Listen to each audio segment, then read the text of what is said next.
Amor e distorções da intimidade.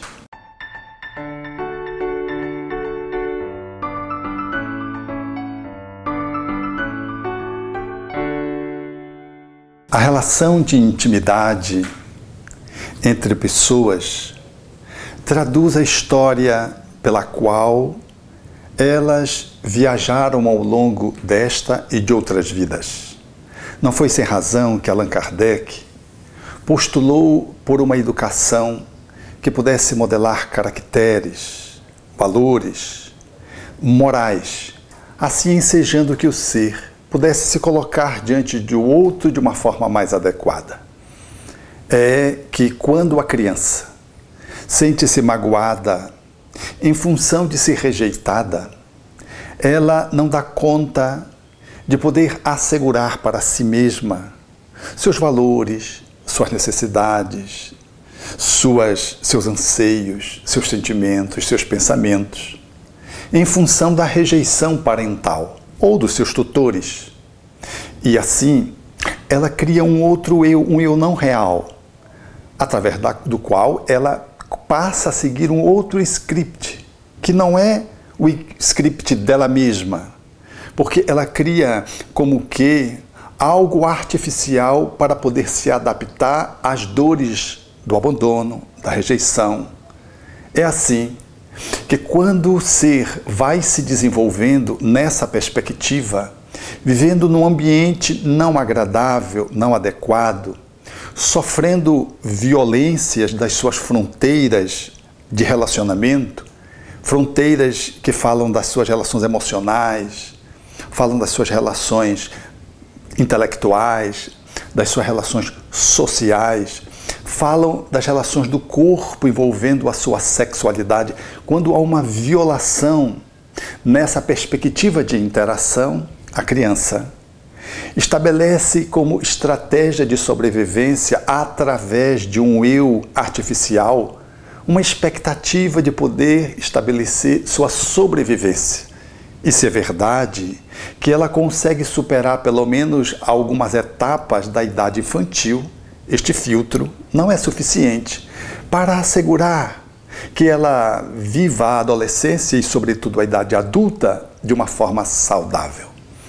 É que as nossas relações, elas, enquanto adultos, vão refletir os maus tratos, a negligência, o processo de desprezo que sofremos lá na nossa história inicial educativa, quando éramos crianças, bem crianças. E assim sendo, essas violações emocionais, por exemplo, fazem-nos perder o limite de quem sou eu e quem é o outro.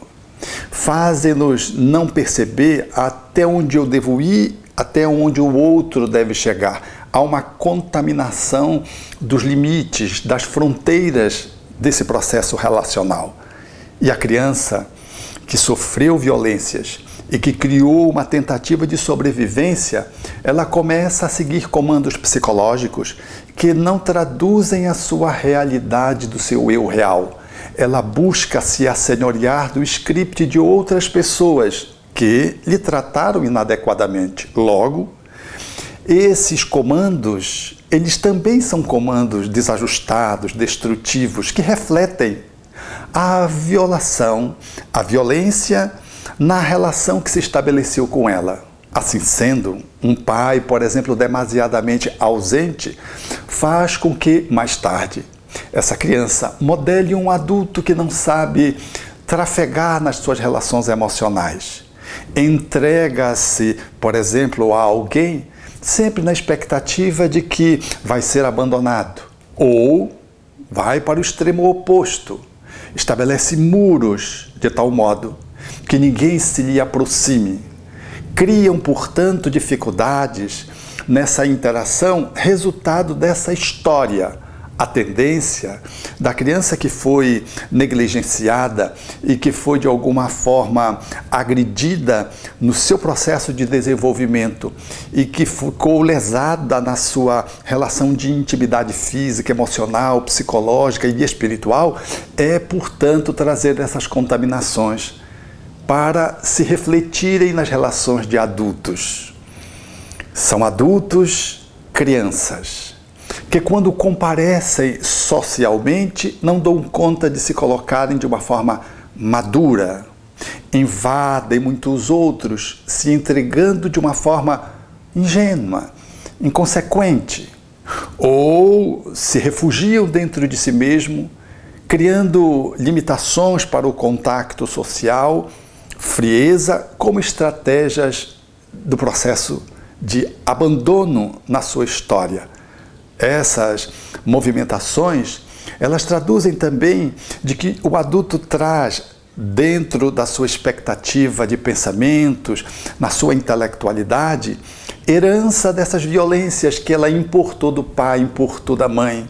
Valores, às vezes, extremamente frágeis ou distorcidos do ponto de vista do pai e da mãe, valores morais que ela traz e assume como sendo delas, mas, na verdade, foi uma mistura com que ela não conseguiu estabelecer limites adequados porque seus pais eram atrapalhados e assim ela segue-se a si mesma, longe de si própria, através de um outro eu, obedecendo comandos psicológicos que são dos seus pais, tutores, educadores, que, atrapalhados, lhe ensejaram a construção de scripts igualmente destrutivos. Este adulto, naturalmente, nas relações de intimidade, não colocará a sua vida de uma forma saudável. Será invadido ou invadirá, se abandonará ou abandonará os outros, e inúmeros conflitos derivados dessa história que não ficou muito bem estabelecida e construída. Então, como fazer? Vejamos.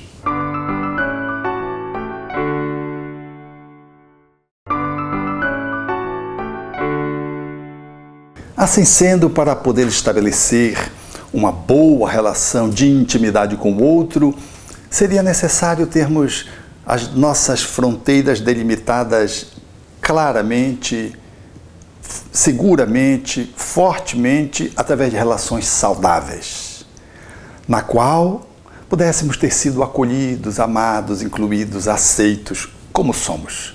E assim, a nossa construção psicológica ia se estabelecendo de uma forma saudável, adequada, e iríamos num movimento de amadurecimento estável, em condições de modelar um adolescente de forma mais equilibrada e um adulto bem construído do ponto de vista da sua personalidade.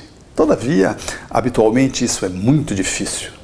Somos aqueles que trazemos na nossa história componentes nas nossas relações nucleares, familiares e as outras que tangenciaram a nossa construção infantil, que não foram assim tão adequadas. Então é necessário fazer um caminho para dentro, para podermos avaliar se eu, como me apresento, sou eu mesmo. Quem sou eu? Porque se eu não sei quem sou eu, como é que eu posso manter uma relação de proximidade e de intimidade com alguém saudável? Como é que eu consigo chegar em alguém sem saber quem o outro é e também sem saber quem eu sou? É necessário, portanto, reavaliar o nosso padrão de funcionamento, pensamentos, sentimentos, condutas, valores, para podermos perceber de onde nós trouxemos esses valores, especialmente esse conjunto de conteúdos, especialmente se fomos emergentes de famílias atrapalhadas, se fomos crianças violadas, porque aí nós vamos conseguindo destrinchar algumas das nossas encrencas. Vamos começando a fazer um caminho para dentro de aproximação daquele eu que criamos artificial para o eu real que somos. Vamos percebendo que muitas das nossas crenças são limitantes, limitadoras, foram herdadas do nosso pai, da nossa mãe ou de ambos, de que valores distorcidos morais foram também importados das figuras que mais nos influenciaram quando éramos criança e usamos para sobreviver, para sermos aceitos. Mas de que isso não nos faz bem e precisamos reavaliá-los, de que foram padrões integrados ao nosso modo de ser artificial, de que nós não somos realmente aquilo que nós nos apresentamos em sociedade, na nossa movimentação diária. avaliar, portanto, desse mergulho interno, emocionalmente, de onde veio os nossos sentimentos, as nossas emoções básicas, pelo que a gente funciona desta ou daquela maneira, a fim de poder perceber de que talvez esses conteúdos eles não nos pertençam, nós herdamos numa herança difícil, negativa, apenas como uma forma de poder ultrapassar dores, mas que hoje elas doem mais. É necessário, portanto, descobrir-se e poder reinventariar a nossa história e poder fazer novas escolhas no movimento de aproximação do eu que somos, para estabelecer, talvez, o autoencontro e, a partir daí, podermos ter uma chegada mais saudável em relação aos outros, emocionalmente, reavaliando crenças que às vezes são crenças absurdas, valores que não devem compor a nossa movimentação, exercícios de intimidade nas relações românticas que às vezes estão vinculadas apenas à sexualidade. Sexualizamos as relações românticas em função das fraturas que experimentamos no nosso desenvolvimento. E aí estabelecemos, por exemplo, relações sadomasoquistas em função de um pai, a mãe ou ambos não terem aceito a nossa sexualidade, ou ter desprestigiado o nosso gênero, ou ter nos tratado de uma forma a nos apequenar, a nos humilhar. E hoje nós crescemos submissos e buscamos parceiros que possam compor relações distorcidas, sadomasoquistas, que são relações muito conflituosas, cuja emocionalidade e os sentimentos às vezes estão profundamente distantes de uma relação que ficou absurdamente contaminada pela criança ferida.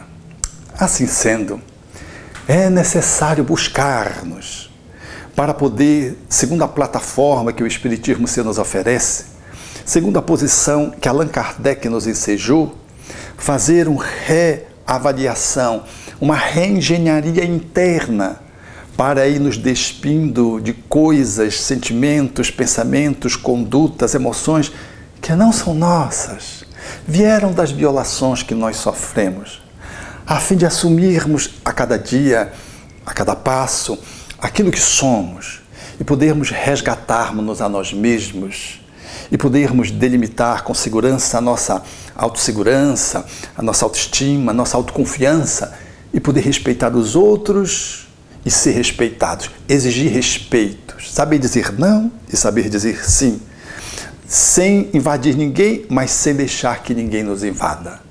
Não abandonar indebitamente alguém, mas não criar muros para que alguém não chegue. Esta é a relação que Jesus propôs ao seu tempo, quando dizia, por exemplo, aos seus discípulos que eles não eram servos, que eles eram amigos, porque ele tinha confiado na relação de proximidade, de intimidade, tudo quanto ele houvera aprendido com o Pai. Ainda assim, João vai ao pé da cruz, Pedro nega e Judas trai. Assim somos nós. De acordo com a nossa história, às vezes ficamos a meio do caminho ou às vezes conseguimos ter um bom desempenho. Valorizemos, portanto, a necessidade de irmos ao nosso autoencontro para satisfazermos as nossas necessidades reais e alcançarmos a plataforma do amor capaz de poder fazer da nossa vida uma vida digna de ser vivida.